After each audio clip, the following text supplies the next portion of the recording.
le cœur du Baol, cette terre de Khadim Rassoul, et commencer mon propos par adresser mes salutations et ma ziara au khalife général des Mourides, à Serigne Mountakha Mbacké et à mon ami Serigne Moussa Mbacké Nawel. Je voudrais en second lieu remercier les populations de Diourbel pour cet accueil exceptionnel dont vous avez été témoins et leur dire que j'ai été particulièrement attentif à leur message et à l'appel qu'elles m'ont adressé, que j'ai une claire conscience des difficultés du Sénégal, de la détresse du Sénégal. Le Sénégal traverse une situation particulière, mais il faut bien savoir qu'entre un soleil couchant et un soleil levant, il y a forcément la nuit. Et qui dit nuit, surtout lorsqu'elle est accompagnée de délestage incessant, dit obscurité, angoisse de toute nature qui s'exprime par des immolations, par le feu et par des actes de désespoir de cette nature. Mais je voudrais également dire à ces populations-là un message d'espérance, un message d'espoir. Je suis attentif à leur souffrance et jamais je ne décevrai l'espérance qu'elles m'ont exprimée. Et en parlant de cela, est-ce qu'on peut dire que vous maintenez toujours ce que vous aviez dit il y a quelques mois, à savoir que le président Wade ne pourrait pas se présenter et que vous également vous êtes un candidat potentiel pour l'Assemblée en 2020? Vous ne m'avez jamais entendu me dédire sur une question. Ce n'est pas Idrissa Seck qui dit que le président de la République ne peut pas être candidat pour un troisième mandat. C'est la Constitution du Sénégal que lui-même a élaborée. Sur cette question, je n'ai pas envie de revenir, je n'ai pas envie de me répéter. Ce que j'ai dit est maintenu et que je lui ai exprimé directement à l'occasion du comité directeur reste naturellement d'actualité. Et il va de soi que j'ai une responsabilité particulière à rassembler toute la famille libérale, au-delà même des militants du PDS, et à tendre la main à tous les fils du Sénégal qui sont compétents et vertueux et qui peuvent apporter leur contribution à la construction de notre pays. Dans cette nouvelle aube dont je parlais tout à l'heure, nous avons besoin de rassemblement, car c'est au prix seulement de ce rassemblement que nous viendrons à bout des difficultés qui sont considérables. Nous avons à garantir la paix et la stabilité en Casamance. Cela nécessite le concours de tous, opposition comme majorité. Nous avons à veiller à ce que les paysans puissent connaître des campagnes agricoles organisées avec un financement à temps. Nous avons le devoir de permettre le fonctionnement des ateliers, des menuisiers, des mécaniciens et des tailleurs, donc de fournir une électricité de qualité.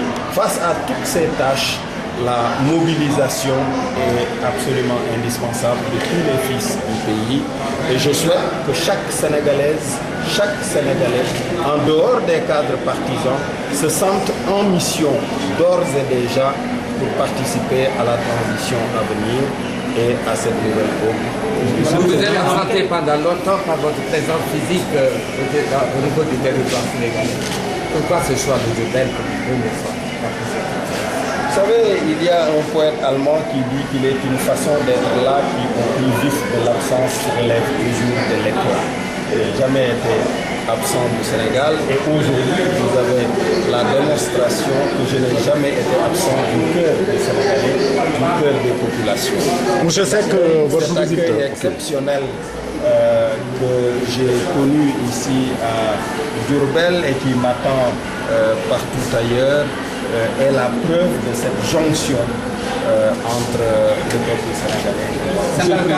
À vous entendre parler, c'est comme si vous deviez un programme de pré-campagne. Est-ce que M. Idrissa Seck est en pré-campagne pour la présidentielle de 2020? Je suis simplement en tournée d'écoute, en tournée d'observation, en tournée d'échange avec les populations du Sénégal. Chaque chose en son temps. Monsieur Seck, oui, monsieur Seck, votre visite se situe dans un contexte particulier avec la sortie d'un décret réorganisant certaines collectivités locales. Votre camarade Omar Gueye de Sangalkam en est victime. Quel commentaire cela suscite de votre part? Oui, le seul commentaire que cela suscite de ma part est que la politique de décentralisation obéit à un certain nombre de règles. Mais le plus important, c'est le respect du suffrage des populations. Pour un État, réorganiser le territoire national peut se comprendre. Mais cette réorganisation peut intervenir avant les élections. Les socialistes l'ont fait avant, mais ils l'ont fait avant pour permettre aux populations de s'exprimer et de se choisir librement leur leader. Ce qui est incompréhensible dans ce découpage auquel nous avons assisté, ce sont ces visées politiciennes, même pas politiques, ces visées politiciennes, visant à violer le suffrage des populations et à installer des délégations spéciales à la place des élus, ce qui est naturellement une régression démocratique inqualifiable. Est-ce que vous ne craignez pas que Thiès soit appelé au camp quand même les partisans de M. Omondé? Bien évidemment. Pourquoi vous avez pris cette option? Absolument, j'ai appelé... L'option pacifique. Exactement, exactement. Et je réitère cette invitation que j'adresse à chaque Sénégalaise et à chaque Sénégalais. Vous voyez ce qui se passe autour de nous. Vous voyez ce qui se passe en Côte d'Ivoire. Vous voyez ce qui se passe en Égypte, en Tunisie, dans le monde arabe. Je ne souhaite pas que le Sénégal en ait. Je pense que notre énergie, nous en avons besoin pour autre chose, pour construire le Sénégal.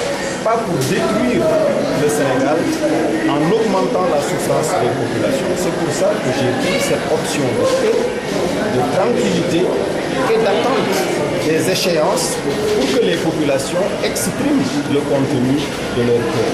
Je ne souhaite pas que les gens s'immolent par le feu. Je ne souhaite pas que le peu de ressources que nous ayons soit cassé, soit détruit.